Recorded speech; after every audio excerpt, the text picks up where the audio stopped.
ओम शांति। 3 महीने तक दुआएं दो और सारी समस्याओं का हल पाओ कि 43वें पाठ में आप सभी ब्राह्मण आत्माओं का स्वागत है। आज सद्गुरुवार है। गुरुवार अर्थात हम लोग आपस में बात करने वाले हैं, क्योंकि गुरुवार का दिन हमने किस लिए डिसाइड किया है? मनसा सेवा की ग्रुप की आत्माओं के लिए है। देखो, एक लौकिक में भी परिवार होता है ना? लेकिन हम आत्माओं का अब अलौकिक परिवार, वह भी ऐसा परिवार जिसकी सीधी नजर भगवान ने हमारे ऊपर रखी है। यानी आप जानते हो, अभी हम आत्माएं जो दूर दूर से हैं, न जाने आप कहाँ से हो, है ना? कोई अलग स्टेट से है, कोई विदेश से भी है, लेकिन हम आत्माओं का प्रेम बहुत गहरा है। और गहरा प्रेम क्यों है पता है? आप ये अनुभव करना, हम आत्माएं भले अभी इस समय अलग अलग जगह पर रह रही है, दुआएं देना का काम भी कर रही है, लेकिन हम आत्माएं सतयुग से लगा के काफी समय से एक साथ ही रहे हैं। तो द्वापर युग में भी हम बहुत अच्छे संबंधों में रहे हैं, और वही तो कारण है जिसकी वजह से आज हम सब आत्माएं एक संगठन के रूप में साथ में आई है। कितना गहरा प्यार है, कितना अनन्य प्यार है, यानी सच्चे परिवार की फीलिंग आती है। और यह काम करने वाला कौन है? स्वयं परमपिता परमात्मा। तो एक नशा रखना है आपको, एक निश्चय रखना है कि दुनिया का सर्वश्रेष्ठ काम कौन सा है? दुआएं देने का, किसी के दुख दर्द को दूर करने का। यानी ज्ञान में तो बहुत सारी आत्माएं, देखा है ना आप लोगों से, कई वरिष्ठ भाई बहन भी हैं, पुराने भी बड़े थे बड़े हैं, लेकिन पैमाना क्या है कि जो आत्मा दिन भर में किसी को दुआएं नहीं देती है, वह आत्मा अपना श्रेष्ठ से श्रेष्ठ पाठ निभा ही नहीं रही है। क्योंकि ये तो भगवान के महावाक्य है कि सब आत्माओं में से श्रेष्ठ आत्मा का हीरो पाठधारी आत्मा वही है जो आत्माएं दुआ देने का काम करती है। यह भगवान के महावाक्य है। इसलिए कभी यह संशय मत लाना कि मुझसे तो बहुत बड़े बड़े वरिष्ठ भाई, बड़े बड़े भाई बहन, उनका पद ऊंचा है, भगवान उनको देखता है। नहीं, भगवान तो उनको देखता है जो सबसे श्रेष्ठ काम करता है। और जो लोग अहंकार में बड़े माने जाते हैं, आपको पता है नोटें भी बंद हुई तो सबसे पहले कौन सी नोटें बंद हुई थी? है ना? अब बड़ी नोटें बंद हुई थी ना, है ना? 1000 की और ऐसी बड़ी बड़ी नोटें बंद हुई। ये तो छोटी नोट तो चलती रहती है, 10 रुपये आज भी चल रहा है, 20 रुपये आज भी चल रहा है। तो हम तो छोटी आत्माएं, मतलब काम बड़ा है, दिल बड़ा है। हम आत्माएं कैसी है? पद पोजीशन में बड़े नहीं, हम छोटे हैं पद पोजीशन में, लेकिन हमारा काम इतना बड़ा है कि हम सदा चलने वाले हैं। बड़ी नोटों का गारंटी नहीं है, कभी भी बंद हो सकती है ना? कुछ समझे, गहरी बात है। तो हम तो निरहंकारी रख करके, हम तो झोपड़े में भी रख करके, 2 सूखी रोटी भी खा करके, हम तो सच्चे दिल से दुआ देने वाले का काम करते हैं। हम तो निरहंकारी हैं। तो हम सोचो हमारा परिवार कितना अच्छा है, कितना खुशहाल है। जब हम बाबा को भोग लगाते हैं ना, तो एक दिल की बात बताता हूँ, ऐसा लगता है ना कि जो भी मनसा सेवा की, जो भी दुआएं देने वाली आत्मा है, बाबा को एक ही बात बोलता हूँ कि अगर एक भी आत्मा को कष्ट है बाबा, मेरे आत्मा भाई को एक आत्मा को भी दुख है, तो समझ लेना बाबा, मैं आपसे अच्छे से बात नहीं कर पाऊंगा, मैं आत्मा वो आनंद का अनुभव नहीं कर पाऊंगा। ऐसा बाबा से ऐसी मीठी मीठी रूहानी होती है। कहते हैं ना, महात्मा गांधी ने कपड़े पहनना छोड़ दिया। क्या बोला कि मेरे भारतवासी, हर एक किसी जो गरीब को देखा ना कि किसी के पास वस्त्र ही नहीं है, जब तक सबके पास वस्त्र न हो तो मैं नहीं पहनूंगा, है ना? उनके दिल में भी तो कहीं ना कहीं बड़ी भावना थी ना, वो बड़ी भावनाएं तो उनको आगे बढ़ाए। तो हम आत्माओं को भी ऐसा ही लगता है। एक दिल की बात यही है कि आप लोग अनुभव करना, कि आप सोचोगे भाई जी बड़े आनंद में होंगे। अगर आप आनंद में हो तो मैं भी आनंद में हूँ। अगर आप किसी तरह से तकलीफ में हो, परेशानी में हो, तो भाई जी भी यहाँ पर बैठकर वही फीलिंग करते हैं। क्योंकि आधा 1 घंटा मैं इसी बात को अनुभव करता हूँ। हमारे निमित्त आत्माएं और कई सारे भाई जी है, मैं अकेला नहीं, आत्मा सभी तो भाई भाई है ना। तो ऐसे वरिष्ठ भी भाई हैं, आत्माएं जो ये सोचती है कि मनसा सेवा ग्रुप की एक भी आत्मा को किसी तरह की कोई भी विघ्न में न रहे, बहुत जल्दी से जल्दी निर्विघ्न बन जाए, है ना? और जो थोड़े बहुत विघ्न है ना आपके साथ, वो वास्तव में उस विघ्न को नमस्कार करो, उनको धन्यवाद दो। क्यों धन्यवाद दो? क्योंकि उन्हीं विघ्नों की वजह से आप मनसा सेवा ग्रुप में जुड़े हो, इन्हीं विघ्नों की वजह से श्रेष्ठ परिवार में आप आए हो, तो वो विघ्न भी आपको वास्तव में ऊंचाई पर लेकर जाने वाला है। तो कितना सुंदर और कितना स्नेह वाला परिवार है हमारा। तो हम सब आत्माएं एक दूसरे के प्रति वही प्रेम भाव रखें और दिन भर में भी किसी भी समय कम से कम एक बार संकल्प अपने इस परिवार के प्रति करना है। कौन सी? दिल से दुआ देना, यानी दिल से कौन सी? कि मेरा सबसे प्यारा ब्राह्मण आत्मा भाइयों का परिवार है, जो बाबा कहता है कि संगठन का बल होना चाहिए। बिना संगठन के कोई आत्मा अगर किसी संगठन से नहीं जुड़ती है तो वो संगठन का बल आता ही नहीं है। तो देखो बाबा ने हमें एक एक अंगुली के सहयोग से कितना प्यारा और कितना प्यारा संगठन जो बनाया, प्यारा जो गुलदस्ता बनाया है। और गुलदस्ता भी कैसा है? जो सभी दुखी और परेशान आत्माओं को सुख और शांति की खुशबू को फैला रहा है। तो हमें गर्व होना चाहिए, क्योंकि आप सभी आत्माओं को दिल से कह रहा हूं, आप सभी आत्माओं का जो नाम है भगवान की डायरी में सुनहरे इतिहास के रूप में लिखा जाएगा, सुनहरे स्वर्ण अक्षरों में लिखा जाएगा। कुछ लोग इतिहास पढ़ते हैं और कुछ लोग इतिहास बनाते हैं। आप सभी वो आत्माएं हो जो संगम युग के कल्प कल्प में आपका नाम बहुत अच्छे दिल से प्यार से लिया जाएगा। यानी हमारी यादगार कौन सी है? पूर्वज आत्माएं, यानी जो भी मंदिर बने हैं वो हमारी यादगार है। तो इतना प्रेम तो दिखा दिया हम सब आत्माओं ने, लेकिन कुछ बातों का अटेंशन भी हमें रखना है ना? कौन सी बातों का अटेंशन हमें रखना है? देखो हमारी यादगार कौन सी है? देवी देवताओं की, मंदिरों की। तो आपने देखा है कई सारे ऐसे मंदिर हैं जिन पे साल भर में एक ही बार पूजा होती है। देखा है ना आपने? कई मंदिर खुलते कब है, सफाई भी एक साल में होती है, पूजा भी कितनी बार होती है? एक साल में ही होती है। तो हमारा प्यारा ग्रुप तो है मनसा सेवा का, दुआ देने वाला, लेकिन कुछ आत्माएं ऐसी हैं जो हर रोज दुआएं देने का काम नहीं करती है। खाली महीने भर में 10 दिन में एक आध बार जो क्या करती है, दुआएं देने का काम करती है, कभी कभार देती है। तो सोचो वो मंदिर आप ही की यादगार है, क्योंकि उस मंदिरों की सफाई भी कभी कभी होती है और उसकी पूजा भी कभी कभी होती है। क्योंकि आप तो कभी कभी तो दुआ देते हो, तो जब कभी कभी दुआ देते हो तो मंदिर भी कभी कभी खुलेगा आपका। तो आप अपनी यादगार को पहचानो और सोचो, अपने आप से पूछो कि मुझे अपनी कौन सी यादगार बनानी है। कुछ मंदिर ऐसे हैं जिनकी महीने में पूजा होती है, महीने में खुलते हैं वो मंदिर, है ना? और महीने भर में खुलते हैं, भीड़ भी बहुत होती है क्योंकि महीने में खुलते हैं और उसकी विशेष जो है उसी दिन वहां पर जाते हैं। तो कुछ लोग ऐसे भी हैं जो बहुत कम समय में दुआ देते हैं, तो उनकी यादगार जो है वो उसी महीने के मंदिर वाली में होती है। कोई मंदिर बहुत दूर टेकरी पे बने हुए रहते हैं, है ना, बहुत दूर कभी कभी लोग जाते हैं। तो आपको देखना है कि आप टेकरी वाले मंदिर पे रहना चाहते हो, अलग थलग रहना चाहते हो, या निरंतर इस ग्रुप में आपके जीवन की जो यादगार हमेशा के लिए बनने वाली है, संगम युग के कल्प कल्प में आपकी पहचान बनने वाली है, आपके कर्मों को एक नाम और शुद्ध पहचान जो मिलने वाली है।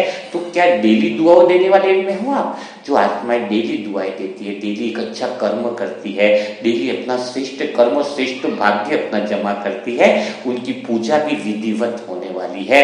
उनकी कहते हैं कुछ मूर्ति ऐसी होती है जिनको हर रोज धोया जाता है, हर रोज उनकी सफाई होती है, विधिवत उनको भोग लगाया जाता है, विधिवत उनके कपड़े बदले जाते हैं, हर पुजारी भी विधिवत उनकी हर काम करता है।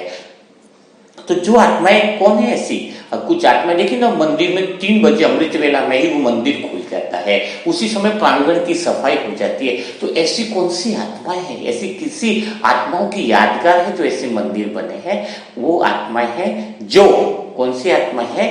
जिनके अंदर 2-4 इस तरह के गुण हैं जो मैं अभी आपको बताने जा रहा हूं, जिनकी डेली पूजा होने वाली, डेली यादगार होने वाली है। और डेली यादगार मतलब क्या है? वहां पे भीड़ भी ऐसी होती है, उनको अनुभव होता है कि अगर ऐसी मूर्ति यानी ऐसी देवी देवताओं के अगर मैं दर्शन भी कर लूं तो संकल्प मात्र से ही मेरी क्या हो जाएगी? मेरी सारी मनोकामनाएं पूरी हो जाएंगी। तो पता है, एक बात तो मैं गारंटी से कहता हूं कि वो ऐसी खास देवी आत्माएं इस अपने मनसा सेवा ग्रुप में से ही है। ये तो मैं लिख करके कह सकता हूं, क्योंकि कोई भी मैंने इतनी ब्राह्मण आत्माओं में कोई भी इतने बड़े वरिष्ठ भाई हो चाहे वरिष्ठ भाई बहने हो, किसी को मैंने डेली इतनी दुआएं देते हुए नहीं देखा जितनी दुआएं देते हुए इस मनसा सेवा ग्रुप की आत्माओं को देखा है। कई आत्माओं के कमेंट 1,500 है दुआएं लिखी हुई, क्योंकि मेरे पास हिसाब किताब मुझ आत्मा के पास आ जाता है कि किस आत्मा ने क्या क्या दुआ दी। खाली नाम डालूंगा तो उसने किस किस वीडियो पे क्या क्या दुआएं दी हैं उसका नाम मेरे पास आ जाता है, क्योंकि अभी सर्टिफिकेट भी उनके घर पर पहुंचने वाले हैं। आने वाले समय में ऐसा भवन निर्माण हो रहा है जिसमें मनसा सेवा ग्रुप की आत्माओं का शिविर होने वाला है। आपके पास इन्विटेशन कार्ड भी स्वतः ही पहुंच जाएगा। जो अच्छा काम कर रहे हैं उनके साथ वो जो दिल की गहराइयों से जो दुआएं देते हैं उनको तो स्वयं भगवान गले का हार बनाकर रखता है। तो सोचो जरा, हम लोग तो वो हीरे हैं। हीरे हमेशा जब कोयला कितना तपता है, कितना सहन करता है, तब जाके वो हीरा बनता है। लेकिन हीरा फिर हीरो के संग ही रखा जाता है, हीरो के संग उसकी माला बनती है। तो हमें देखना है कि कौन सी ऐसी आत्मा है जो विधिवत दुआएं देती है, विधिवत तरीके के साथ हर काम सिस्टम के साथ करती है। उनकी यादगार भी बहुत अच्छी होने वाली है और वह पूर्वज आत्मा बनने वाली है। तो सबसे पहली उसकी विशेषता क्या होगी जो नियमित दुआएं देती है? एक तो पहली बात होगी कि वो नींद का त्याग रहेगी, है ना। अब कई सारी आत्माएं जिसका मंदिर 3 बजे अमृत वेला में खुल जाता है, लेकिन कई सारी आत्माएं जो 11-12 घंटा सोती है।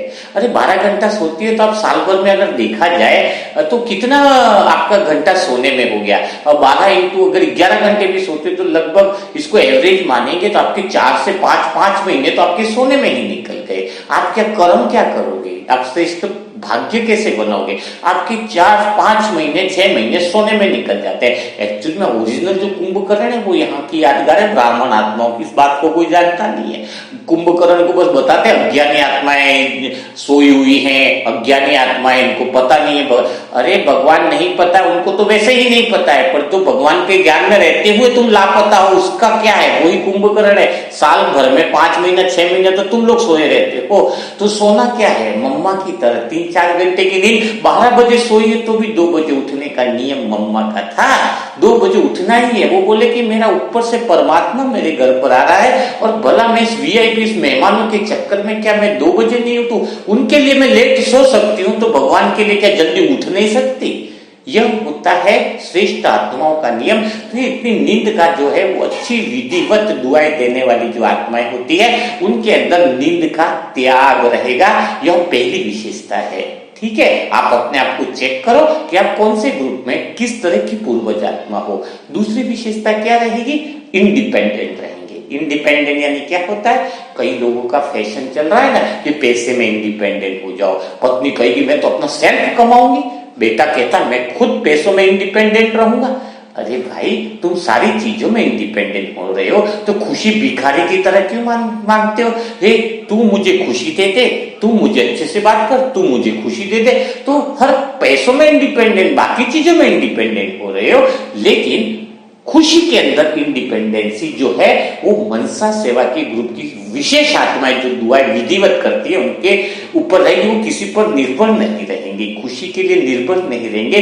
वो स्वयं इतना अच्छा कर्म, इतने कम समय सो रहे हैं तो इतने अच्छे कर्म कर रहे हैं तो उनकी खुशी निरंतर बनी रहेगी। नेचुरल रूप में उनकी आत्मा जो है ना वो चार्ज रहेगी, वो पावरफुल होंगे, वो एनर्जेटिक होंगे। वो उसका दिल इतना प्योर होगा, जो सही तरीके से दुआ दे रहा है ना उसके चारों तरफ की ऐसा ओहरा, ऐसा वायुमंडल बना रहेगा, उसका चलने फिरने का ढंग भी स्वतः ही बदलता जाएगा। आत्मा शक्तिशाली होने का अर्थ क्या है? आज दिन भर में लोग बहुत ज्यादा भागा दौड़ी करते, बस भागते रहते हैं, लेकिन भागते समय किस चीज को भूल जाते हैं? कौन सी चीज खो देते हैं? सुबह उठते हैं खुशी और आनंद के साथ, लेकिन जैसे दिन भर की भागदौड़ हुई खुशी अपनी कहीं ना कहीं गिरा देते हैं, कहीं ना कहीं अपना आनंद गिरा देते हैं। जैसे अगर आपको बोलूं एक ग्लास में पानी है, हथेली में रखो और आपको 10 चक्कर काटने हैं, लेकिन शर्त यह है कि पानी गिरना नहीं चाहिए। तो आप कैसे चलोगे? आप चलोगे तो आपका ध्यान रहेगा कि कुछ भी हो जाए चलना, लेकिन मेरा पानी न गिरे। तो ऐसे मनसा सेवा ग्रुप की जो विशेष दुआ देने वाली आत्माएं होंगी ना, उनका पूरा ध्यान इस बात पे रहेगा कि मैं सुबह से शाम तक काम तो करूं, लेकिन मेरी खुशी, मेरा आनंद, मेरा प्रेम कहीं पर भी छलक न जाए। कोई चीज अगर मेरी खुशी को छलकाए तो मैं उससे दूर हो जाऊं। यानी वह आत्मा क्या होगी, थकेगी नहीं। समझ में आएगा कितनी गहरी बात है, कितनी प्यारी बात है। तीसरी विशेषता बताता हूं, जो बहुत दिल से दुआ देती है उनकी क्या विशेषता होती है। तो तीसरी तरह की विशेषता क्या होगी उस आत्मा के अंदर, जो अच्छे से दुआ देती है, उसकी निशानी क्या होगी। उदाहरण से समझाता हूं। जैसे आपके घर में कोई एक व्यक्ति आया, उसने दुख का फोल्डर खोल लिया। क्या दुख की बातें खोल दी। क्या खोल दी दुख की बातें। अरे पता है ऐसा हुआ था, मेरी मासी ने ऐसा कहा। उसके चक्कर में 2-4 आत्माएं जो बैठी है दूसरी, वो भी अपना दुख का फोल्डर खोल लेती है। तीसरा भी अपना दुख का फोल्डर खोल लेता है और पूरे घर का वायुमंडल क्या हो जाता है, खराब हो जाता है। और 1-2 घंटा वायुमंडल को रोने लगता है, कुछ चिड़चिड़ापन होता है, कोई एक दूसरे पे ब्लेम लगाता है, खाली एक इंसान की वजह से। एक ने फोल्डर खोला और सारा वायुमंडल बदल गया। तो जब वो आदमी चला जाता है तो क्या कहती है दूसरी आत्मा। दूसरी आत्मा कहती है कि ये आया तो हमारे घर में अशांति फैल गई, हमारे घर में दुख का माहौल बन गया, ये नहीं आता तो बहुत अच्छा था। तो सोचो, एक व्यक्ति पूरे घर का वायुमंडल खराब कर सकता है, एक व्यक्ति पूरे घर के अंदर दुख का फोल्डर खोल सकता है। तो जब एक व्यक्ति 10 आदमियों को खराब कर सकता है तो एक व्यक्ति 10 आदमियों को सुधार भी तो सकता है। तो यही विश्वास, वही फेथ, ऐसी दुआ देने वाली आत्मा के अंदर होता है जो श्रेष्ठ दुआ देती है, सबको दिल से दुआ देती है। उसके अंदर पावर रहती है, उसके अंदर एक ही विचार रहता है, एक व्यक्ति 10 व्यक्ति को बिगाड़ सकता है तो मैं एक 10 व्यक्ति को सुधार क्यों नहीं सकती। वो अपना खुशी का फोल्डर सदा खुला रखता है, सदा आनंद का फोल्डर खुला रखता है। उसको पता है कि मैं जहां घर में रह रही हूँ, आसपास की आत्माएं बहुत अपना दूसरे फोल्डर लेकर के बैठी है। वो सुबह से शाम तक कचर कचर कचर चालू है, लेकिन वो उसके प्रभाव में नहीं है। वो अपना खुशी का फोल्डर खुल के रखती है, इस आशा से, इस इच्छा से, इस अपेक्षा से कि इन लोगों का भी फोल्डर मेरे फोल्डर को देखने से उनका भी फोल्डर बदल जाएगा। क्योंकि एक नियम है ना, 10 लोग गुस्सा कर रहे हैं और आप भी उसमें जाके गुस्सा करोगे तो क्या गुस्से वाला गुस्से को शांत कर पाएगा? नहीं। 10 लोगों को अगर शांत करना है तो एक आत्मा ऐसी चाहिए जो शांति में हो, नहीं तो सभी अशांत है तो कोई शांति नहीं ला सकता है। एक शांत है तो 10 को भी शांति में बदल सकता है। तो वही आप एक स्वयं हो। ऐसी खास दुआ देने वाली जो आत्माएं होती है, उनकी विशेषता होती है, वो अपने आप पर भरोसा करती है, भगवान भी उन पर भरोसा करता है। तो आप चेक करो कि आप ऐसी आत्मा हो जो घर में खुशी का फोल्डर बने हुए हो, आप किसी के प्रभाव में तो नहीं आते हो, है ना। ये होता है। छठी निशानी जो है वो भी आपको मैं बता देता हूं ताकि हमें पता चले कि हम किस अवस्था में हैं, हम लोग क्या अपने आप में कौन सी पोजीशन हम लेकर के बैठे हुए हैं। तो छठी अवस्था, क्योंकि काम तो आप सभी बढ़िया कर रहे हो, भगवान की नजर है आपके ऊपर, आपका नाम सुंदर अक्षरों में लिखा जाने वाला है, लेकिन अक्षरों में लिखे जाने में भी आपका नाम फर्स्ट में लिखे जाने वाला है कि 100 में लिखे जाने वाला है।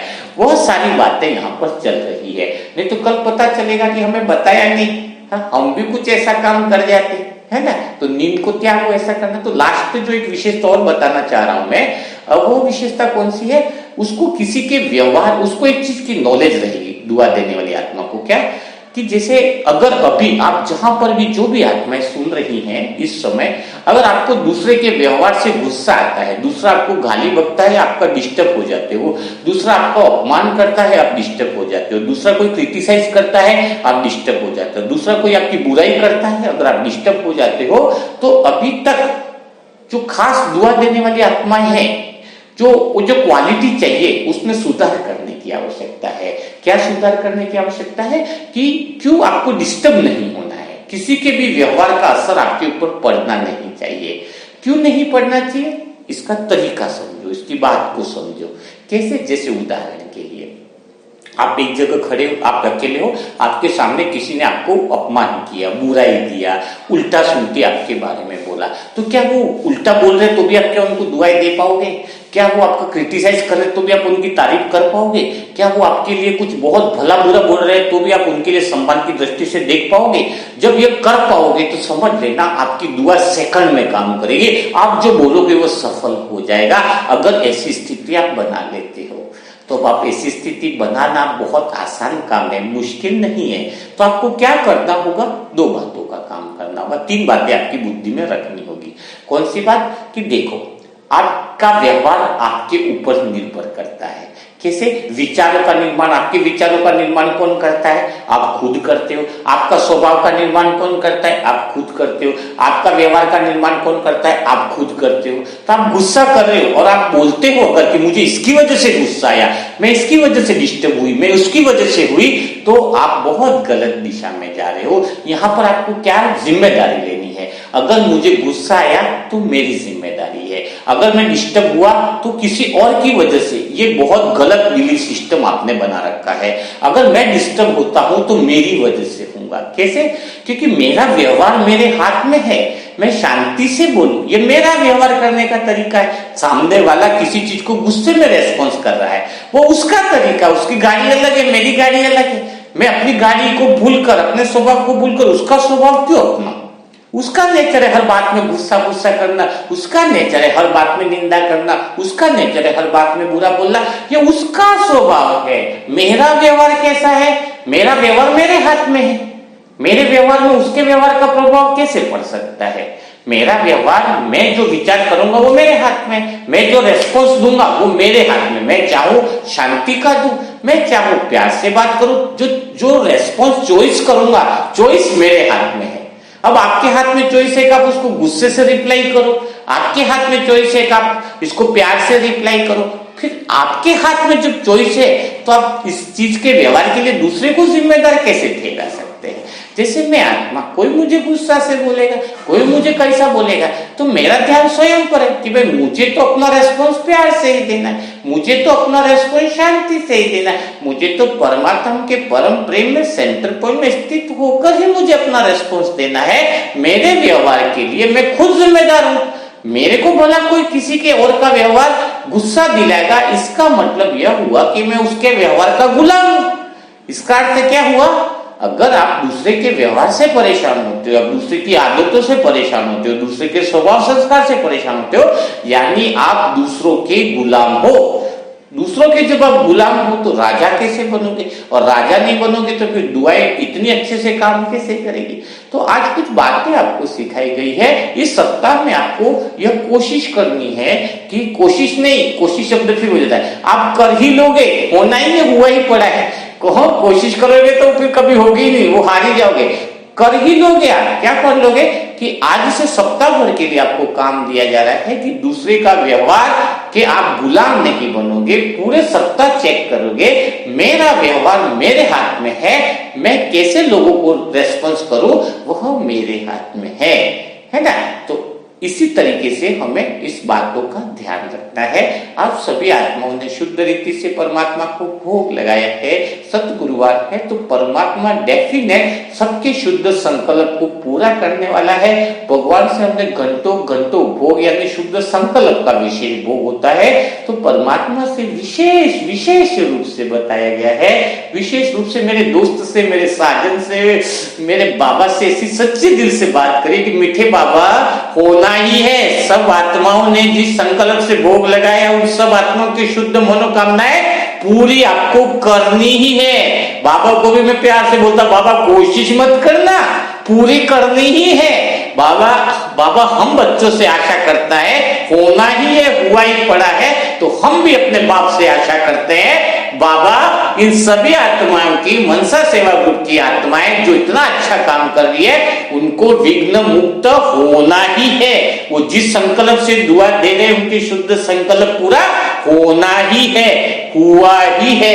यही शब्द मनसा सेवा संकल्प के लिए लिखना है। सभी आत्माएं खुश रहने वाली ही है, सब आत्माएं निर्विघ्न होने वाली ही है। अब मुझे लग रहा है कि सारा मनसा सेवा ग्रुप परिवार का गुलदस्ता इतना खुशियों से, इतना आनंद से महक रहा है, जिसकी खुशबू इस पृथ्वी पर तो महक ही रही, ब्रह्मांड के कोने कोने में इस मनसा सेवा ग्रुप के परिवार की खुशबू सब तरफ फैल रही है। बस परमात्मा से हर पल हर क्षण यही प्रार्थना, यही दुआ रहती है कि परमपिता परमात्मा, सुबह उठकर डेली ये संकल्प करो, अमृत वेला में उठते ही सबसे पहले मनसा सेवा के परिवार के लिए, क्योंकि हम आत्माओं का परिवार बहुत शुद्ध है, कि हे मीठे बाबा सर्वशक्तिवान परमपिता परमात्मा हर पल हर क्षण इस मनसा सेवा ग्रुप की हर एक आत्मा के साथ है। हर एक आत्मा का आज का दिन जैकपॉट से भरा होने वाला है। हर मनसा सेवा के ग्रुप की आत्मा के जीवन में खुशहाली, समृद्धि, आनंद आने वाला ही है। पूरा दिन बहुत पावरफुल और बहुत इतनी प्यारी शुद्ध घटनाओं से भरपूर होने वाला है, जो सबको आश्चर्यचकित करने वाला है। यानी इतनी श्रेष्ठ भावनाएं, इतनी श्रेष्ठ दुआएं हर दिन हर पल हमें अपने ग्रुप की आत्माओं के लिए करनी है, क्योंकि भगवान की छत्र छाया तो हर एक आत्मा पर बनी हुई है। तो आज हम दुआएं देंगे मनसा सेवा ग्रुप की आत्माओं को, एक दूसरे के प्रति प्रेम की भावना को दर्शाते हुए। सभी आत्माओं का ओरिजिनल परिवार है। पुराना नाम शान कहा रहने वाले सब भूल गए, अभी नया नाम मिला है मनसा सेवा ग्रुप की आत्मा, है ना। तो इसी भावना के साथ सब लोग आज दुआएं देंगे, एक दूसरे के प्रति प्रेम को दर्शाएंगे और शब्द लिखेंगे कि सभी आत्माएं खुश होना ही है। तो कल फिर हम मुलाकात करेंगे कुछ नए वीडियो के साथ, नए लोगों के साथ और नई बातों के साथ। और आपको खुशखबरी सुनाता हूँ, लव भाई जो कैंसर से डॉक्टर ने भले मना कर दिया, तो डॉक्टर भाई को लव भाई ने फोन कर दिया, अभी तो मेरा जीवन बाकी है। आपकी जेब में पैसा कितना है वो आपको पता होगा, लेकिन आपकी जेब में आपका जीवन कितना बचा है वो सिर्फ भगवान बता सकता है। तुम कौन होते बताने वाले। यही बात मैंने लव भाई को क्या बोली, लव भाई ने डॉक्टर भाई को बोल दी। क्या बोला कि पैसा कितना है वो तुम बता सकते हो, लेकिन तुम्हारे पास समय कितना बचा है वो तो सिर्फ भगवान बता सकता है। तुम डॉक्टर हो, तुम भगवान नहीं, जो घर में गलतफहमी पैदा कर दी कि 40 दिन मेरा जीवन है। मैं आत्मा 40 दिन छोड़ो, मैं पूरे संगम युग में जी करके दिखाऊंगी और दुआओं के ग्रुप में शामिल होकर सारे विश्व में अपने श्वास समर्पित कर दूंगी। सोचो उस बच्चे के अंदर हिम्मत कहां से आई, पता है आपको? इंसान को सुकून कहाँ मिलता है? मैं सुकून के लिए एक लाइन कहना चाहूंगा, इंसान को सुकून धन से नहीं मिलता। इंसान को सुकून, कितनी भी चीजें तुम घर में भर लो, पूरे दिन की खुशियां अगर तुमने लोगों से चिड़चिड़ापन से कमाया है, लोगों को धोखा दे के कमाया, लोगों के दिल दुखा के कमाया है, अपने कर्मचारी पे गुस्सा करके तुम पैसा घर में लाए हो, उससे टीवी फ्रिज मकान सारा बना दो, लेकिन तुम्हें सुकून नहीं आएगा, परिवार में खुशियां नहीं आएगी। सुकून मिलता कहां से? सुकून मिलता कब है? जब मैं सुबह से शाम को घर पे लौटूं और कोई एक आत्मा ऐसी हो जो मेरी दिल की बातों को समझ जाए, जो मेरी दिल की भावनाओं को समझ जाए, वही आत्मा उस समय सुकून मिल जाता है। सुबह उठ करके उमंग उत्साह से अगर उठो, एक एनर्जी के साथ उठो, तो वह सुकून है। तो लव भाई को सुकून किस बात का मिला?